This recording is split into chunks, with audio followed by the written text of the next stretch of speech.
اللہ تعالیٰ قرآن مجید میں ارشاد فرماتا ہے کہ اور موت آئی اپنی سختی کے ساتھ،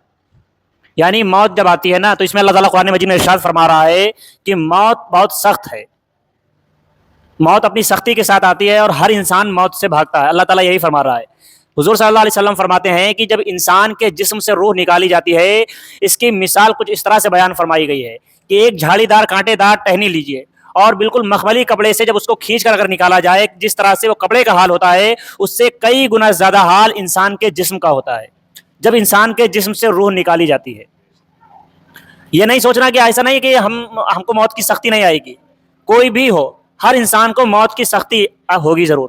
کیونکہ ظاہر سی بات ہے کسی چیز سے جب کوئی چیز نکالی جاتی ہے کھینچ کر تو کتنی زیادہ تکلیف ہوتی ہے۔ ہم لوگوں کے جسم میں نارملی چھوٹی سی اگر فانس تک گھس جاتی ہے اس کو نکالنے میں ہمیں کتنی تکلیف ہوتی ہے، کتنی پریشانیوں کا سامنا کرنا پڑتا ہے، تب جا کر کہیں مہین سی فانس جو ہلکی سی لکڑی کی ٹکڑا جو لگ جاتا ہے اس کو نکالنے میں اتنا وقت لگتا ہے، اتنی پریشانی ہوتی ہے۔ تو سوچئے جب ہمارے جسم سے ہماری روح نکلتی ہوگی اس وقت کی تکلیف کا اندازہ صرف وہ انسان ہی لگا سکتا ہے۔ آپ سوچیں اب اس کے لیے آسانیاں بھی ہوں گی، حضور صلی اللہ علیہ وسلم نے دعا بھی فرمائی ہے کہ آسانیاں ہوں، لیکن اس کے لیے ہمیں اپنے اعمال کو بہتر بنانا پڑے گا۔ لیکن آج اس کے برعکس دیکھنے کو ملتا ہے کہ ہم نے شادی یا نارمل چیزوں کو تو چھوڑ دیں، ہم نے جنازے میں بھی یعنی میت کے لیے بھی رسمیں تیار کر رکھی ہیں۔ آج ہم نے شادی اور فنکشن وغیرہ تو چھوڑ دیے جائیں، ان کی تو بات ہی کیا کی جائے، ہم نے مرنے کو تک فیشن بنا لیا ہے۔ مرنے میں بھی ہمارے یہاں ہزاروں رسمیں ہو جاتی ہیں، جبکہ قرآن اور سنت اس چیز سے بالکل خالی ہیں، اس چیز سے انکار کرتے ہیں، اس کے باوجود ہم ان چیزوں کو کر رہے ہیں۔ ایصال ثواب کرنا بہت اچھی بات ہے، بہت بہترین چیز ہے۔ اگر کوئی انسان یہ کہے کہ ایصال ثواب کرنا غلط ہے تو وہ انسان غلط ہے، کیونکہ ایصال ثواب کرنے کا ہمیں قرآن و حدیث سے اس کا دلیل ملتی ہے۔ ایک مرتبہ کی بات ہے کہ حضور صلی اللہ علیہ وسلم کی بارگاہ میں حضرت سعد بن عبادہ رضی اللہ تعالیٰ عنہ حاضر ہوئے اور کہنے لگے کہ یا رسول اللہ صلی اللہ علیہ وسلم میری والدہ فوت ہو گئی ہیں، میری والدہ کا انتقال ہو گیا ہے، اب میں ایسا کیا کروں کہ جو اس کا ثواب ان کو پہنچے؟ تو وہ حضور صلی اللہ علیہ وسلم کہنے لگے کہ ان کے لیے صدقہ کرو۔ حضرت سعد رضی اللہ تعالیٰ عنہ کہنے لگے کہ یا رسول اللہ صلی اللہ علیہ وسلم کیا چیز صدقہ کروں؟ تو آپ صلی اللہ علیہ وسلم نے کہا کہ بہترین صدقہ پانی ہے۔ تو آپ نے اپنی والدہ کے نام سے ایک کنواں کھدوا دیا تھا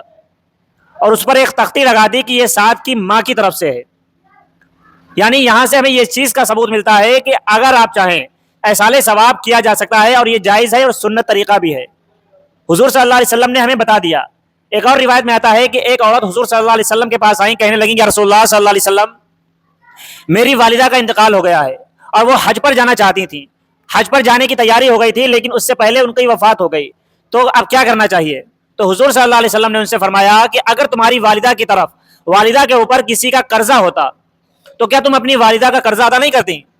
تو اس عورت نے کہا کہ یا رسول اللہ صلی اللہ علیہ وسلم میں اپنی والدہ کا قرضہ ضرور ادا کرتی۔ تو حضور صلی اللہ علیہ وسلم نے فرمایا کہ یہ اللہ کا قرضہ ہے، اس کو بھی ضرور ادا کرو۔ یعنی جس طرح سے اب یہاں سے یہ چیز ملی، ظاہر سی بات ہے حضور صلی اللہ علیہ وسلم کا فرمانے کا مقصد یہ تھا کہ جب تم وہ حج ادا کرو گی، جا کے اپنی والدہ کی طرف سے حج کرو گی تو اس کا ثواب تمہاری والدہ کو بھی مل جائے گا۔ تو یہاں پر یہ ہمیں دوسری روایت ملتی ہے جس سے یہ بات ثابت ہوتی ہے کہ ایصال ثواب کرنا صحیح ہے۔ تو اب بات آتی ہے کہ ہم نے جو طریقے تھے، جو ہمارے پاس جو طریقے قرآن اور سنت نے ہمیں دیے ہیں، ہم نے ان کو نہ اپنایا بلکہ ہم رسموں میں پڑ گئے، جبکہ حضور صلی اللہ علیہ وسلم نے ہمیں سب سے آسان طریقہ یہ بتا دیا کہ آپ اپنے عزیز و اقارب کے لیے ایصال ثواب کریں۔ تو سب سے بہترین طریقے یہ ہیں، آپ ان کے لیے قرآن سنت سے کر سکتے ہیں، ایصال ثواب کر سکتے ہیں، نماز روزے سے ان کے لیے ایصال ثواب کر سکتے ہیں، حج سے ایصال ثواب کر سکتے ہیں، لیکن ہم ان چیزوں کا استعمال نہیں کرتے۔ ایصال ثواب کے لیے ہم میں سے کتنے لوگ ہیں جو اس طرح کے کام کرتے ہیں؟ اسی طرح سے حضور صلی اللہ علیہ وسلم نے یہ بھی بتا دیا کہ خدمت خلق کر کے بھی آپ ایصال ثواب کر سکتے ہیں۔ اس دور میں کنویں کھودے جاتے تھے، لوگوں کو پانی پلانے کے لیے کنویں کا انتظام کیا جاتا تھا، اس سے ایصال ثواب ان کو ہوا۔ آج کے دور میں جس چیز کی ضرورت ہو آپ خلق خدا کے لیے وہ چیز کریں، اس کا ثواب آپ کے جو بھی عزیز و اقارب اس دنیا سے گئے ہیں ان کو ہو جائے گا۔